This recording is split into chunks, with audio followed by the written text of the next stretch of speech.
राधे कृष्ण दोस्तों। इसी अहंकार के कारण हमने अपने परमात्मा के साक्षात्कार को छुपा रखा है। प्राय यह अहंकार साक्षात श्री कृष्ण ही है। इसलिए जब तक श्री कृष्ण के चरणों का आश्रय नहीं लोगे तब तक ये अहंकार का पर्दा आपके ऊपर से नहीं हटाएंगे। काला पर्दा, सफेद पर्दा और लाल पर्दा यानी रजोगुण, सत्वगुण, तमोगुण, इन्हीं के द्वारा त्रिगुणात्मक माया के द्वारा ही यह अहंकार उत्पन्न हो रहा है। इन्हीं गुणों के कारण यह अभिमान देहाभिमान जन्म लेता है।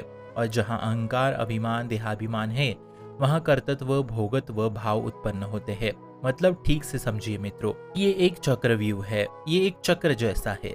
जहाँ आपने शरणागति नहीं ली वहाँ 3 गुण उत्पन्न होते हैं, सत्वगुण, रजोगुण, तमोगुण। और इसी गुणों से अहंकार देहाभिमान जन्म लेता है। फिर इसी अहंकार से भोगत्व यानी विषयों को भोगने की लालसा उत्पन्न होती है। और जहाँ विषय भोग सेवन हुआ वहाँ परमार्थ मार्ग छूट गया और वो जीव जन्म मृत्यु के चक्र में फंस गया। ऐसा ये एक अहंकार का भयावह चक्र है। प्राय ये 3 गुण सत्व रजो तमो वैष्णव में भी होते हैं, परंतु शरणागति के कारण उनमें कभी अहंकार उत्पन्न नहीं होता। फिर ना ही भोग विषय सेवन उत्पन्न होता है। इसलिए साधकों को चाहिए कि वो अपने अहंकार को जड़ से ही खत्म करे। और ये अहंकार केवल और केवल ठाकुर चरण की शरणागति से ही खत्म होता है।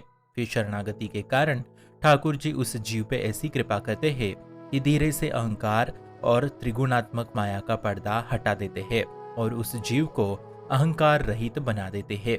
कोई आपको स्वयं से प्रयास नहीं करना है मित्रों, मात्र शरणागति से अपने आप अहंकार का पर्दा हटता है।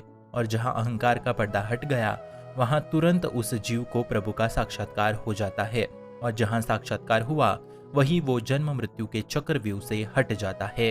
मित्रों, अब आप स्वयं देखो कि आपके व्यवहार से मैं की भावना जाती नहीं है कि मैं ये करूँगा, मैं ब्रह्मचर्य रहूँगा, मैं ये करूँगी, मैं ऐसा नियम लूँगी वगैरह वगैरह। तो मित्रों, यहाँ पे अहंकार का पर्दा ही तो पुष्ट हो रहा है। इससे अहंकार और बढ़ रहा है कि मैं की भावना का प्रयोग ना करते हुए ऐसा प्रयोग करे कि ये प्रभु की कृपा से होगा, प्रभु की कृपा से ब्रह्मचर्य होगा या प्रभु की प्रेरणा से ही ये नियम लूंगी। इस प्रकार से अपने व्यवहार में बदलाव लाए। यकीन मानिए हमारे में कोई सामर्थ्य नहीं है मित्रों, हम कुछ भी नहीं है। इसलिए उनको हमें जैसे चलाना है वैसे वो चलाएंगे। उनकी इच्छा अनुसार ही वो हमें आगे ले जाएंगे। बस आप अपने को पूर्ण समर्पित और पूर्ण शरणागत होके ठाकुर जी का आश्रय लेना है, अनन्य भाव से, दैन्य होके। इसलिए उपासक को चाहिए कि जो भी उपासना हो रही है उसमें यही देखे कि मेरे प्रीतम प्रभु, मेरे आचार्य, मेरे गुरुदेव ही ये उपासना करवा रहे हैं। उपासना करने जितनी हम में सामर्थ्य कहाँ, क्योंकि यदि आपने ऐसा मान लिया कि भजन मैं कर रहा हूँ, मैं मंत्र जप माला जप कर रहा हूँ, फिर प्रभु कहेंगे यदि सब कुछ तुम ही कर रहे हो तो तुम ही अपने आप भगवत प्राप्ति हो जाओ, तुम्हें मेरी या मेरे कृपा की आवश्यकता नहीं। फिर मात्र अहंकार की वजह से कृपा आनी रुक जाएगी और जहाँ कृपा रुक गई वहाँ भगवत प्राप्ति असंभव है, नामुमकिन है, नामुमकिन।